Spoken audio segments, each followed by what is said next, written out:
will leave Islam today, right now, this second, the minute someone can find me a contradiction in the Quran. You're always so confident like it can't be done, but in this video, we're going to show not just one, but 5.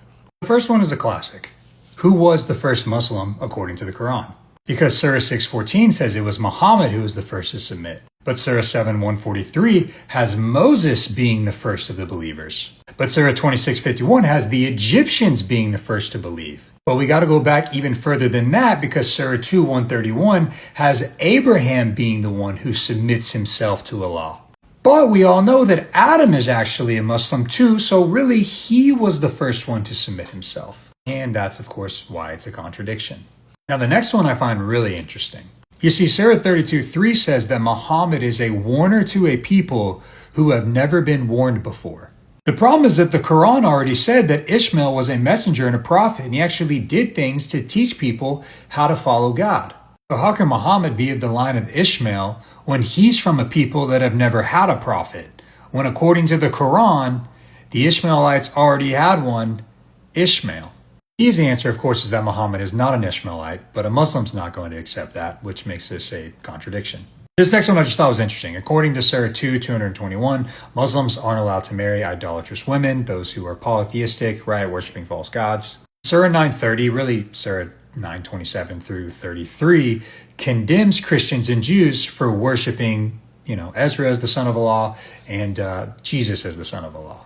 And in context, we can look at verse 27 and verse 33 to see that they are talking about polytheism. They are connecting that to the Jews and the Christians, which would make them idolatrous in the eyes of Muslims. Yet in Surah 5:5, it's permissible for Muslims to marry those given of the scriptures before you, the Jews and the Christians. This would be a contradiction. It says you can't marry idolatrous women. It calls Jews and Christians idolatrous, and yet you're still allowed to marry them. Contradiction. The next two are actually contradictions between different versions of the Arabic Qurans. One example is in Surah 37:12, where in the Hafs Quran, it says that you wonder while they mock, referring to the Prophet, where in the Khalaf version, it says, but I wonder while they mock, referring to Allah. Contradiction. Direct contradiction between the two versions. Another example is in Surah 2:125. In the Hafs version, it says, you shall take, referring to the standing place of Abraham as a place for prayer. But in the Warsh version, it says, they have taken the place of Abraham. This is clearly a contradiction. You can't do something in the future and the past at the same time. So there we have it. And that's why this guy should leave Islam and become a Christian.